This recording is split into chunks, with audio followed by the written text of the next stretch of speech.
Subscribe করুন এবং দেখুন একটি হৃদয় বিদারক ভৌতিক গল্প। নার্ভাস না হয়ে বেল আইকনে ক্লিক করতে ভুলবেন না। অনেক বছর আগের কথা। সবুজ পাহাড়ের কোলে ছিল এক ছোট্ট গ্রাম, যার নাম ছিল শীতল। নামের মতোই গ্রামটি ছিল শীতলতা আর প্রশান্তিতে ভরা। পাখির কিচিরমিচির আর হালকা শীতল হাওয়া সবকিছুই যেন প্রকৃতির এক অমূল্য উপহার। গ্রামের মানুষের জীবন ছিল সহজ, সরল আর আনন্দে ভরা। সন্ধ্যাবেলা সবাই মিলে একত্রে গল্প করত।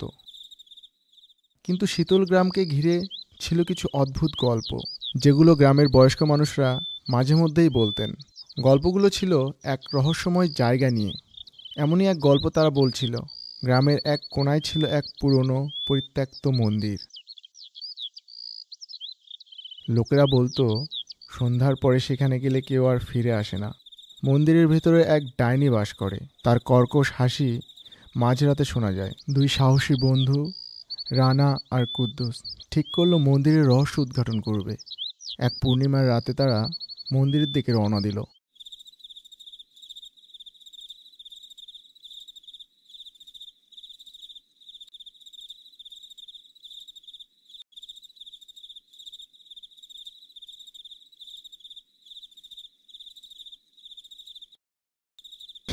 রানা, আমি ঠিক জানি না রে, এই রাস্তা ধরে মন্দিরে যাওয়া ঠিক হচ্ছে কিনা বলো তো।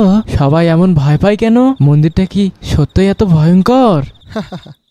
ভয় পেলে তো ঘরে বসে থাকতেই পারতে কুদ্দুস। আমরা সাহসী মানুষ, রহস্যের পেছনে ছুটতে হলে ভয়ের কথা ভুলে যেতে হয়।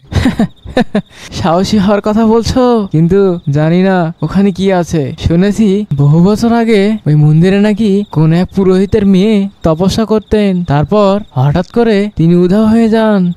আজ পর্যন্ত কোনো খবরই মেলেনি। ঠিক শুনেছিস। আর সেই পুরোহিতের মেয়ের মন্ত্র নাকি অভিশাপ, এই নিয়ে গ্রামে এত গল্প। কিন্তু সত্যি যদি কিছু থাকে, সেটা আমাদের দেখতে হবে। তুই ঠিকই বলছিস রানা, কিন্তু জানিস আমার মনে হচ্ছে যেন কেউ আমাদের পিছু নিচ্ছে। পিছন থেকে এমন একটা অদ্ভুত আওয়াজ আসছে রে। তুই কি শুনতে পাচ্ছিস? তোর মনে ভয় ঢুকেছে কুদ্দুস। ওই ঝিঝি পোকার আওয়াজ ছাড়া আর কিছুই না। মন শান্ত রাখ, মন্দিরে পৌঁছাতে হবে আমাদের।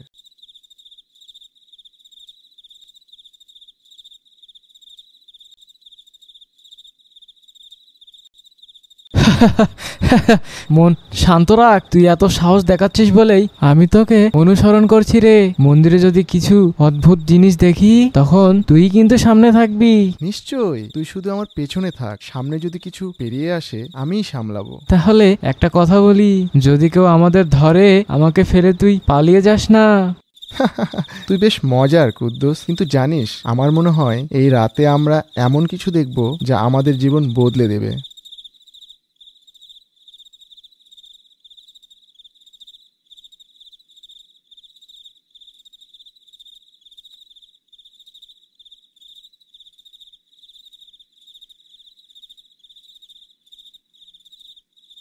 মন্দিরের ভেতরে ঢুকতেই তারা অনুভব করলো পরিবেশ কেমন জানি ভারী আর ঠান্ডা।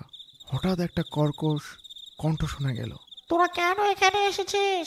এই জায়গা ছেড়ে যা। হঠাৎ করে তাদের সামনে একটা ডাইনি চলে আসে। তার লম্বা কালো পোশাক আর আগুনের মতো লাল চোখ দেখে তারা ভয় পেয়ে গেল। কিন্তু কুদ্দুস সাহস করে জিজ্ঞাসা করলো, তুমি কে? কেন এই মন্দিরে অভিশপ্ত? আমার বাবা এই মন্দিরের পুরোহিত ছিলেন। গ্রামের লোকেরা ফুল পূজা আমাকে জাদুকরি বলে অভিযুক্ত করে। মন্দিরেই আমাকে বন্দি করে রাখা হয়। সেই থেকে আমার আত্মা এই মন্দিরেই আটকে পড়ে আছে। আমি বুঝতে পেরেছি। আমি গ্রামবাসীর পক্ষ থেকে অনেক দুঃখিত আর মর্মাহত।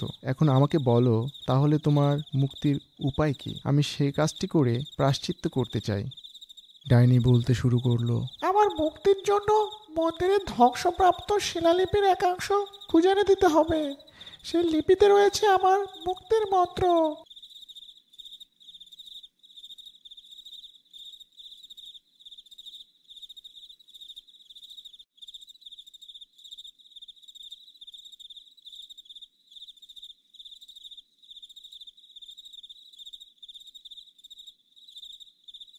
দুই বন্ধু মন্দিরের ভেতরে বিভিন্ন জায়গায় খোঁজাখুঁজি করলো।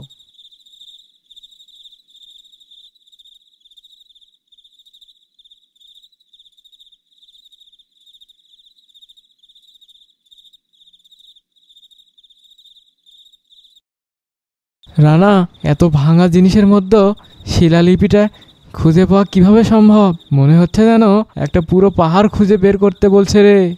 এটাই তো চ্যালেঞ্জ কুদ্দুস। ডাইনি বলেছে শিলালিপির অংশটা তার মুক্তির চাবি। এই মন্দিরের প্রতিটি ইঞ্চি খুঁজে দেখতে হবে।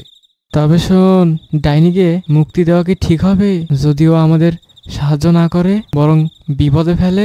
বিপদে পড়ার আগে কোনো চিন্তা করলে তো কোনো রহস্যের সমাধান হতো না। তুই কি জানিস এই মন্দির আর ডাইনির গল্পটা ইতিহাসের অংশ? এটা আমাদের জন্য এক ধরনের অভিযান। দেখ ওই ভাঙা স্তম্ভটা কুদ্দুস, পাথরের কিছু টুকরো দেখছি ওখানে। এটাই হয়তো। এই তো, এখানেই কিছু আছে। আচ্ছা, এটা কি সেই শিলালিপির অংশ হতে পারে? এটাই তো, দেখ এখানে কিছু লিপি খোদাই করা আছে, কিন্তু এটা পড়া তো খুব কঠিন। এর মানে কি হতে পারে?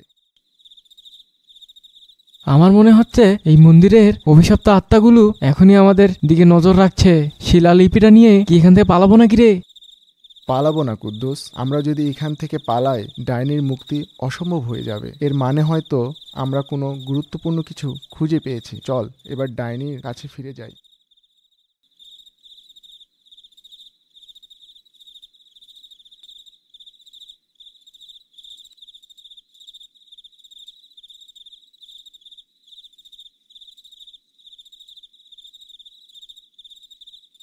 ডাইনি সেটি দেখে কিছু মন্ত্র পাঠ করলো। সঙ্গে সঙ্গে মন্দির আলোকিত হয়ে উঠল। ডাইনি ধীরে ধীরে বলল, তোমাদের সাহস আমাকে মুক্ত করলো, এবার আমি শান্তি পাবো। এরপর ডাইনি মিলিয়ে গেল।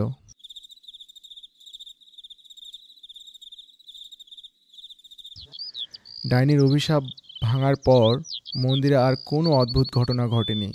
গ্রামের লোকেরা মন্দিরকে আবার পূজার উপযুক্ত করে তুলল, আর দুই বন্ধুর সাহসের গল্প সবার মুখে মুখে ছড়িয়ে পড়ল। আমরা এখান থেকে যেটা শিখতে পাই, অন্যায় বা ভুল বোঝাবুঝি অনেক সময় অশান্তি ও ভয়ের কারণ হয়ে দাঁড়ায়।